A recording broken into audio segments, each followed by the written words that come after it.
تحياتي لكم أيها الأحبة في الله. meel walba aad joogtaan waa anigoo ah sugu yare mar walba muuqaaladeyda waxa aad gaarsiisaan meel aad u sareysa. waxaan rajaynayaa muuqaalkan in aad gaarsiin doontaan meesha aan ula damacsanahay.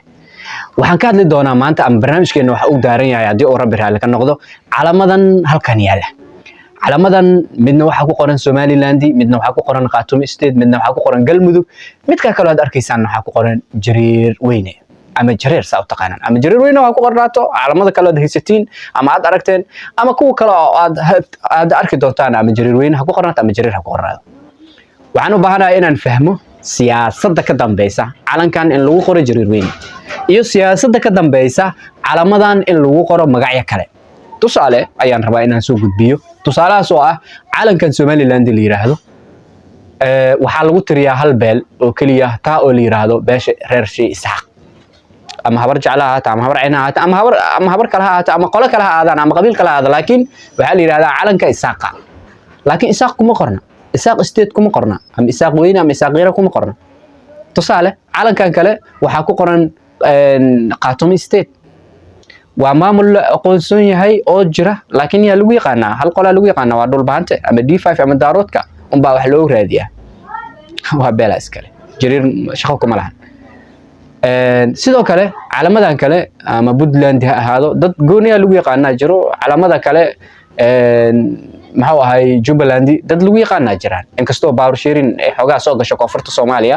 balse waxaan rabaa inaan ku soo koobo oo kaliya calanka Somaliland oo loo yaqaano Isaaq reer Isaaq iyo calanka Khaatumo State oo loo yaqaano Dhulbahante iyo Madaarood wixii ahaadaanba, iyo calanka loo yaqaano Galmudug oo loo yaqaano Habargadir.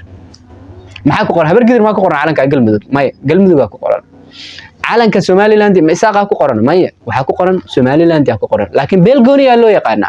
calanka Khaatumo State ma Dhulbahanta ku qoran? ma Isaaq ma Daarooda ku qoran? may, waxa ku qoran Khaatumo State ku qoran.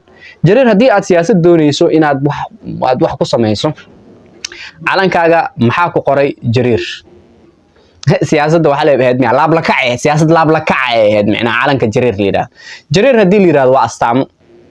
Jareer haddii la yiraahdo waa astaaman sida san balaaran, gafuur weyn, tima oo ka kaduudan, caga balaaran, waxyaabo noocaas oo kale ama maqaar noocaas oo kale waxa loo yaqaanaa Jareer loo yaqaanaa. okay, calankaaga maxaa ku qoray Jareer? maxaad ugu qoran weysay?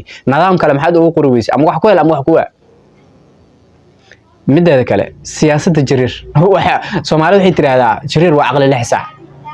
siyaasaddan hadda ma aqli 6 saac ama soo aqli 2 saac la sheego. Jareer haddii uu fikiraayo oo raba inuu wax qabsado oo raba inuu maxuu ahay dad isku xiran is abaabulan ay ahaadaan, haddii ay rabaan ma noqon karaan, mana noqonayaan ya. noocyada sidaan ay u fikirayaan oo kale iska daayaan. fikrada noocaan oo kale iska joojiyaan. fikrada noocaan oo kale iska joojiyaan, fikrada kale hala imaadaan. farriintaasaan ku soo koobayaa muuqaalkaygan gaabnaa ee daarnaa calamadan qaabkay u samaysan yihiin, calanka Jareer qaabkay u samaysan yahay. bal wixii aan qalday ha la soo toosiyo, aad iyo aad u mahadsantihiin. wixii aan saxayna Allah xaqiisa ay ka ahaadeen oo isawaabiyay, yani haleelsiiyay wiyaan. laakiin Jareer waxa naga daaya, Jareer waxa naga daaya waxaan ceeb wiyaan, waxaan ceeb wiyaan.